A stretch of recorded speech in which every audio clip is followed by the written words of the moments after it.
आज हम एक ऐसी कहानी पर बात करेंगे जो पिछले कुछ दिनों से हर जगह चर्चा में है। ये है सीमा हैदर की कहानी, एक ऐसी महिला जिसके जीवन में प्यार, डर और अनिश्चितता की जंग चल रही है। खबरें हैं कि 22 अप्रैल 2025 को जम्मू कश्मीर के पहलगाम में हुए आतंकी हमले के बाद भारत सरकार ने सभी पाकिस्तानी नागरिकों को देश छोड़ने का आदेश दिया। इस खबर से सीमा हैदर इतना डर गई कि वो रात भर रोती रही। आखिर क्या है ये पूरा मामला, चलिए समझते हैं। 22 अप्रैल 2025 को पहलगाम में आतंकियों ने 26 लोगों की जान ले ली, जिनमें ज्यादातर पर्यटक थे। इस हमले की जिम्मेदारी TRF ने ली, जो लश्कर तैयबा का एक हिस्सा है। भारत सरकार ने इसे पाकिस्तान से जुड़ा मानते हुए सख्त कदम उठाए।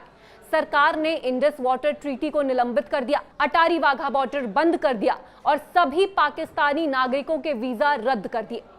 सरकार ने आदेश दिया कि सभी पाकिस्तानी नागरिक 27 अप्रैल तक भारत छोड़ दें और मेडिकल वीजा वाले 29 अप्रैल तक। इस खबर ने सीमा हैदर को डर के साए मिला दिया। खबरों के मुताबिक वो इस डर से रात भर रोती रहीं कि उन्हें अपने पति और बच्चों से अलग होकर पाकिस्तान वापस जाना पड़ेगा। सीमा ने हाल ही में कहा, मैं पाकिस्तान नहीं जाना चाहती, मैं हिंदुस्तान की बहू हूं। इस मामले में सीमा के वकील AP सिंह का कहना है कि सीमा अब पाकिस्तानी नागरिक नहीं है, क्योंकि उन्होंने सचिन से शादी की और उनकी बेटी का जन्म भारत में हुआ। वकील ने अंतर्राष्ट्रीय कानून और गार्जियनशिप एक्ट का हवाला देते हुए कहा कि एक मां को अपने बच्चे से अलग नहीं किया जा सकता। वहीं सोशल मीडिया पर कुछ लोग कह रहे हैं कि सीमा को वापस भेजना चाहिए क्योंकि वो अवैध रूप से भारत आई। वहीं कुछ लोग उनके समर्थन में हैं। कुछ लोग कहते हैं कि उनकी शादी और बच्चे भारत में हैं तो उन्हें यहीं रहने का हक है। सीमा का मामला कोर्ट में भी है और उनके वकील ने राष्ट्रपति के पास याचिका दायर की है। पहलगाम हमले ने भारत पाकिस्तान के रिश्तों को और तनावपूर्ण कर दिया है। ऐसे में सीमा की जिंदगी एक अनिश्चित मोड़ पर खड़ी है। क्या वो भारत में रह पाएंगी? क्या उनकी प्रेम कहानी को कानूनी मान्यता मिलेगी? ये सवाल अभी भी अनसुलझे हैं।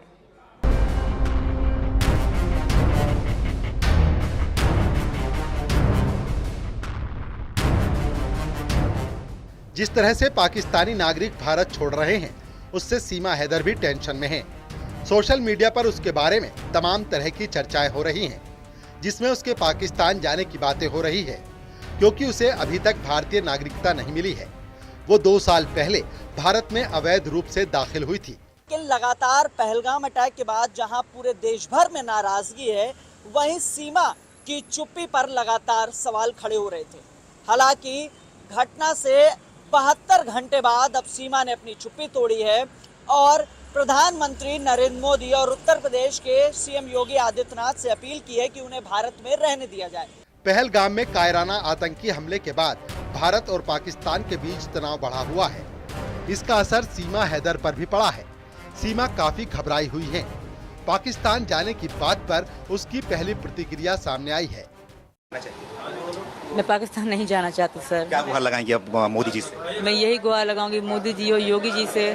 मैं इनकी शरण में हूँ, मैं इनकी अमानत हूँ। बेटी पाकिस्तान की थी, बहू भारत की हूँ, मुझे यहाँ रहने दिया जाए। हमारे साथ सीमा के चेहरे पर खौफ साफ दिखाई दे रहा है। वो सरकार से अपील कर रही है कि उसे यहीं रहने दिया जाए। सीमा हैदर अपने 4 बच्चों के साथ पाकिस्तान से भारत आई थी। यहाँ आकर उसने अपने प्रेमी सचिन मीणा से शादी रचाई और अब उसके घर एक और बच्ची का जन्म हुआ है। वो कई मौकों पर अपने वीडियो जारी करती रहती है। पहलगाम आतंकी हमले के बाद इस वक्त भारत में हर कोई आक्रोश में है। आतंक को पालने पोसने वाले पाकिस्तान को कड़ा सबक सिखाने की मांग देश के कोने कोने से उठ रही है। पाकिस्तानियों के खिलाफ लोग गुस्सा जाहिर कर रहे हैं। ऐसे में सोशल मीडिया पर सीमा हैदर कुछ लोगों के निशाने पर आ गई हैं, जो उसे पाकिस्तान भेजने की बात भी कह रहे हैं। सीमा खुद को सनातनी और भारत की बहू बताती है। हालांकि सीमा हैदर ने भारतीय नागरिकता के लिए आवेदन काफी वक्त से किया हुआ है, लेकिन अभी तक उस पर फैसला नहीं हुआ है।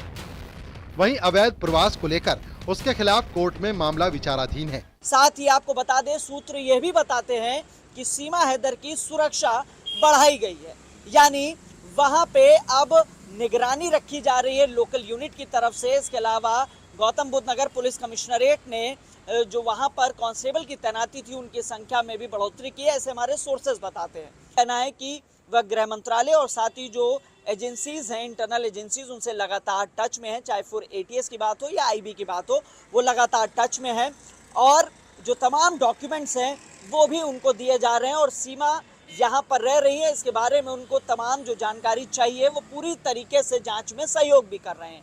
रबुपुरे थाने में मुकदमा लिखा गया था साल 2023 के 7वें महीने में और उसके बाद से ये जांच अभी जारी है।